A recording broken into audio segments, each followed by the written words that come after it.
Welcome to GOMTV's broadcast here of the WCS Korea Premier League, the OSL. I am Wolf. With me is Calder. We're both doing a fill-in job today as Jesus and Artosis are both traveling right now, so I'm excited. I'm happy to get to do this. Yeah, we have pretty cool games today. This is the last day of the round of 16 in the Premier League. We have the last matches going on. Two mirror matches, a Terran versus Protoss, and then later on also a Zerg in his match against the Terran. We have Maru in his last game against KangHo here. So finishing the round of 16, then we also have a bit of a group stage final ceremony to go into the brackets and see who's going to face each other in the round of 8. So it's going to be a pretty exciting day. Yeah, it's going to be a random draw to find out who plays against who. Yeah. And my most excited match of the day is definitely Bomber versus Innovation. I think that could be a really good TBT, especially how Bomber stomped Flash before in his previous match, looking really good in the matchup. And for me, I'm thinking if he's going against arguably the best player in the world, it's almost not arguable anymore. I think we'd see an exciting match no matter what. Bomber versus Flash is definitely going to be a very interesting game. The same is also true, well, with Bomber and Flash, Bomber and Innovation, we already know that both of them are going to advance to the next round. It's of course a game that will determine which position they are going to take within the bracket. But we have also a very interesting Zerg versus Zerg, because both Su and Symbol, they could both advance to the next round. The winner of today's game is going to advance. Then later on we have a very interesting group when Rain has to play Fantasy, and last but not least, of course, the match between Maru and KangHo, who isn't really important at all for the standings in the group, but it should be a very exciting Terran versus Zerg regardless. Yeah, it'll be fun to watch. That much is definitely true. Well, here are kind of our standings in the groups, as you can see here, just parting 0-3 there.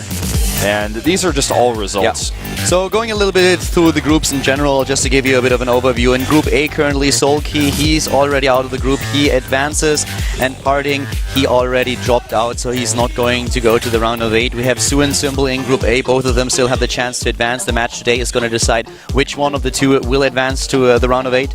Then in Group B, we have Innovation and Bomber. Both of them are currently on a 2-0 match score, and the match between them today is going to determine who's advancing, being the first in a group, and who's going to advance, being the second player. Yeah, here are the results by groups, so you guys can look at it in a more graphically pleasing way. You can see the standings for Group A and B. Even though the matches are played from different groups on the same day, you have to kind of look back and look at the story, because if you look at Symbol versus Su, you have to know that Soulkey is 3-0 in that particular group, for example. Group C is going to be very interesting, since first Hiva and Rain can all end up in a tie situation. Rain has to play against Fantasy today, which is a little bit unfortunate because they are teammates. So Fantasy is already out of the group, but if Rain takes the game against Fantasy, then he will be tied with First and Hiva. And because in this format that the OSL uses, we do disregard the map score, it will be a tiebreaker, and we will go into best-of-1 matches to find out which two players are going to advance. So a very interesting situation that we have in Group C. I mentioned earlier already that in Group D we have Maru and Supernova advancing, and for both players, well, it's actually the game today doesn't even matter anymore. Maru versus KangHo is the first in the group against the last.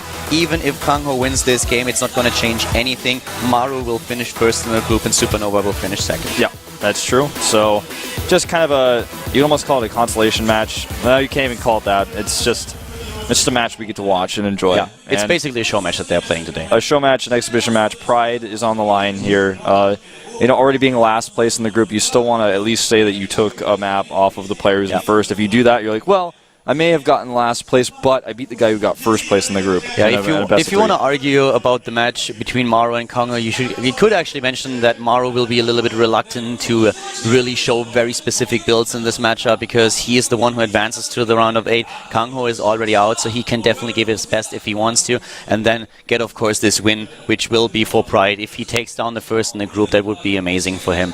For Supernova, who is currently second in Group D, it's not going to matter either, as I explained already earlier. Even if Maru loses his match without taking a single map, he will still be first in the group, and Supernova will be second.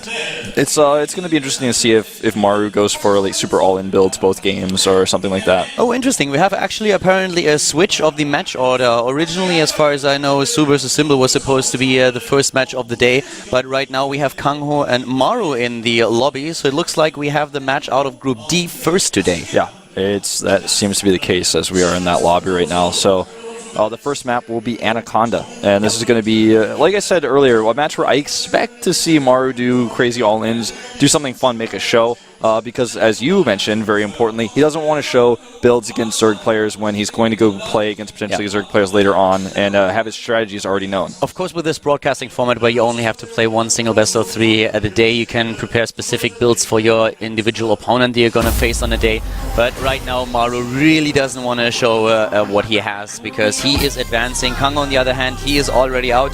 He lost in this particular group against Trap without taking a single map, and he was also defeated by Supernova without winning a map. So right now, he is still without a single map win in Group D. He has had a very rough group here. He did win over Zhangbi and Life in the round of 32, as you can see there, but in round of 16, not so lucky. This guy has a lot of... I mean, he's well known. He's ranked 5th when it comes to all of his overall points, and he used to be known as Low Zero. This guy is famous. He was once a GLSL finalist, lost to his teammate Nesty a long time ago. But he's a very consistent top-level player, and even though he had a rough time in this group, definitely not somebody to underestimate. Got to keep him in mind. And here we have the youngster, the Marine Prince. This is, of course, Maru. Amazing player. For a long time he was kind of overshadowed by Marine King, but Marine King now being the one who struggles a little bit to get back into the Premier League. Just won his WCS Challenger League match early on today. Maru is the top prime player these days. He's the one who really makes it happen, and at such a young age he could not only go, well, he will go to the round of 8, but he could go a long way in this tournament this season. Could even put himself, he's in first place, excuse me, no matter what, as you mentioned. Yeah, but it's going to make him even look unbeatable if he wins this match as well. He wins everything.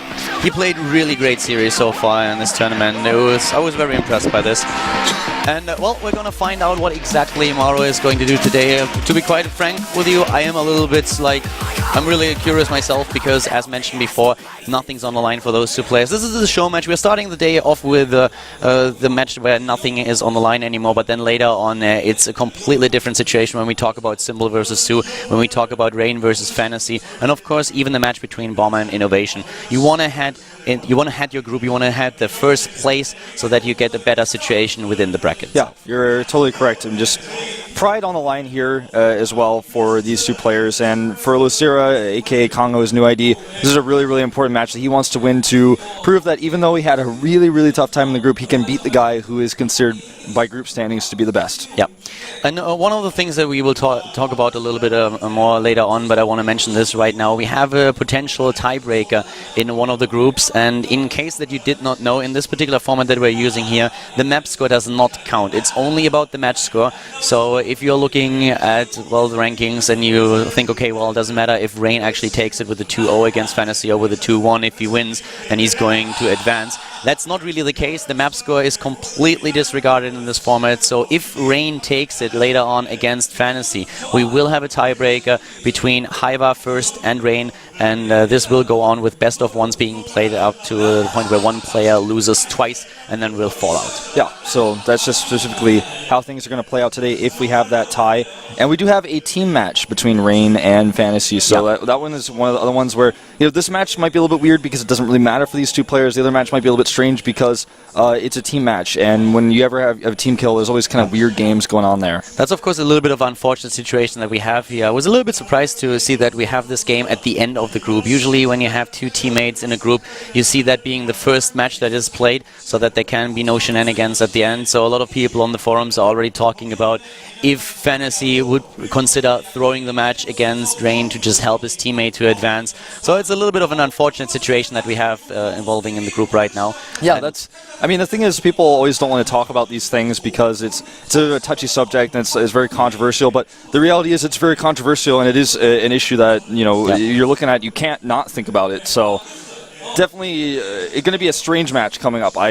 There's no doubt in my mind we'll see something weird. Even if they, you know, play 100% legitimate, it's strange because they're teammates, and when you know your opponent is your teammate, you're going to have weird builds because he knows you and you know him, because you guys practice against each other all the time for that particular matchup. So usually in a round robin format we see that match being played the first in a group, unfortunately, for whatever reasons, it's now the last match being played, and as it happens, it actually matters. A lot is on the line, not only for Rain, but of course also for Haiva and for First. They both hope that Fantasy is going to take the series against Rain so that they both will advance and don't have to go into a tiebreaker. But that might actually happen today. So, very interesting groups. In every single group, we have a very unique situation unfold in front of us. And at the end of the day, as mentioned before, we will also have like a small ceremony where we'll find out who's going to face whom in the round of 8 then later on. Yeah, exactly. So it looks like we are finally getting things underway here.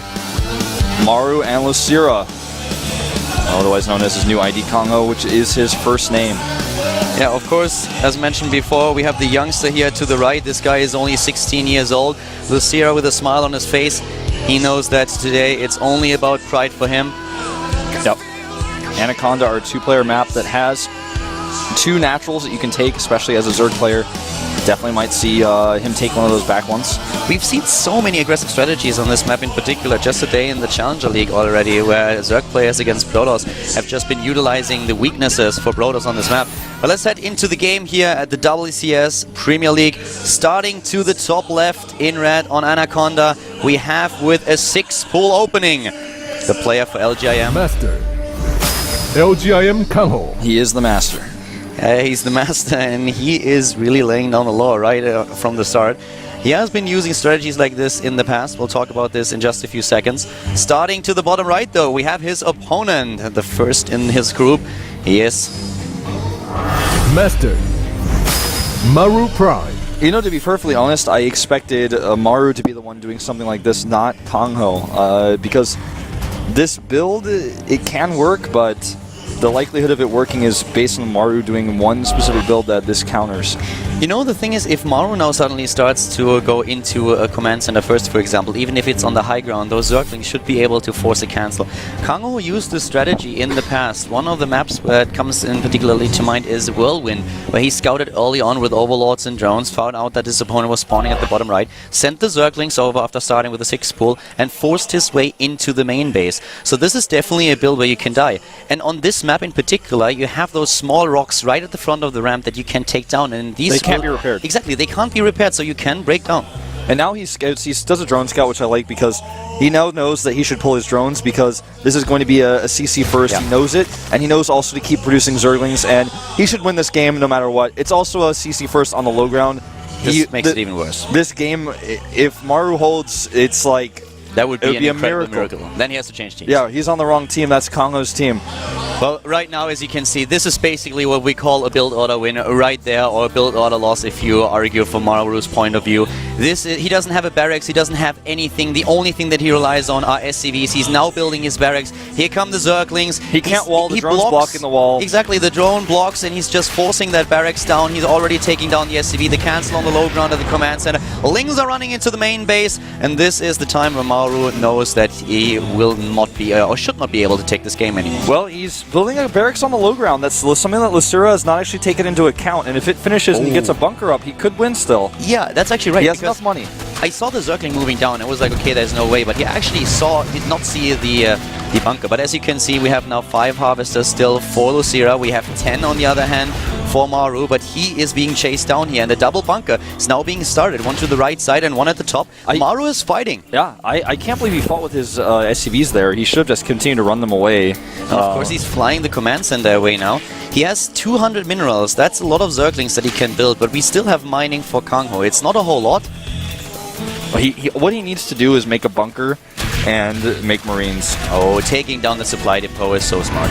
I think he should, if I were him, I would cancel the second barracks. He's purposely halted it so that he can use it if he needs to, but if he wants to cancel it, he still has that opportunity, which I really like, just that halt there. And I think we may actually transition into a normal game here. We actually are going to transition. KangHo made a few mistakes here. Usually when you have these two build orders collide, you have a scenario where the Terran player cannot possibly take this anymore unless the Zerg player makes mistakes, and that's exactly what we see here from KangHo. He scouted that barracks way too late. He should have sent a Zergling over there. He actually tried to scout it, but then the Zergling didn't go all the way to the geyser, so he could not see that barracks. And now we are suddenly in a very weird position. We have a Harvester lead for KangHo, and there is no orbital tech just now for Maru, which is really, really important here. Because as the Terran, in this situation, you want to rely on your moons. He's made his choice. He canceled his second barracks, and he's going to have the now minerals make an orbital with one more trip. There's the trip. We'll start the orbital instantly. Yeah, but the problem for him at this point really is that he's losing so many SCVs. Every SCV counts here. And right now we have 5 supply against 13. This is 11 harvesters against 3. And KangHo is mining with every single drone that he has to the top left. He's even getting his queen now. The Zerglings are going down. But KangHo already knows that he is so far ahead in this game. So Maru, to make this happen, I don't know. He has to pull like a white rabbit out of his head, I guess. Yeah. And, well, we don't see gas being taken just yet, but I expect that KangHo is going to throw down a hatch in just a few seconds. Yeah. He has great mining going on at the top left, the additional Overlord. He also has the queens on the production tab. Wolf is dying right next to me. I don't know what's happening to me. It started to happen to me while we were on camera earlier. I couldn't drink anything, and then finally we got off camera and I drank. I was like, oh, I'm fine, but I don't know what's in my throat, man. I might be having like an allergic reaction. I hope it's okay. I'm okay. You guys have to bear with me while I go through this. I'm here for CPR if need be. Okay, excellent. I respect your strength. Yeah, the hatch is done. But just look at the harvest count. We have 4 SCVs up against 15 drones. And of course the orbital command is now done, but there is no second command center. And Maru also doesn't have really a huge army. He's trying to take down the Overlord, and that's actually a nice touch that he tries to take that down immediately, and he will succeed here. That really supply blocks KangHo and is a bit of a problem. But at this point, things are looking very, very good for KangHo. But Maru definitely trying to fight his way back. Yeah, he is. He's really trying to make it work. I feel like he could have such a better chance if he didn't fight with his SCVs earlier. He did some really cute load micro as well with his SCVs while he's fighting those Zerglings, but at the end of the day here, this is just a matter of production and economy. And he has the Marines going across the map, but the Lings are going to be ready. By the time he gets there, he'll be able to surround and kill those Marines easily. One of them doesn't even have, actually 2 of them not on full hit points. Well, here we go. There are the Marines, but the Queen and the Zerglings alone will already shut those down. So KangHo didn't win the game immediately, but he had it basically won. At this point, there is GG. Nothing that Maru can do anymore. Yeah, he sees that the command center alone is not going to be enough for the production of the double hatchery. He saw the Queen as well, and he's just looking at this. It's impossible. Lasira could be very happy taking his first win here. He has that smirk on his face, and he is in a really good mood right now. Yeah. As we said earlier, though, even if Maru loses this series with an 0-2, it doesn't change anything in the group. And Maru knows that, of course, as well. So he can smile here, has a smile on his face too, and is like, well, that didn't really work out. Yeah. Well, map number 2 is going to be Newkirk Precinct. So, another 2-player map. I wouldn't put it past Lasira to do this again, but I would be surprised. I would be surprised if he did this again, but I would not put it past him.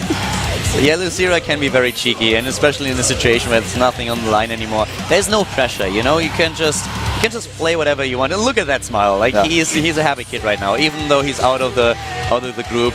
Maru, on the other hand, those 2 guys, they are having fun right now. Well, the observers are joking in the chat about the 6 pool as well, the on-game net observers. So I guess that might be part of the reason why he's laughing. But he should be.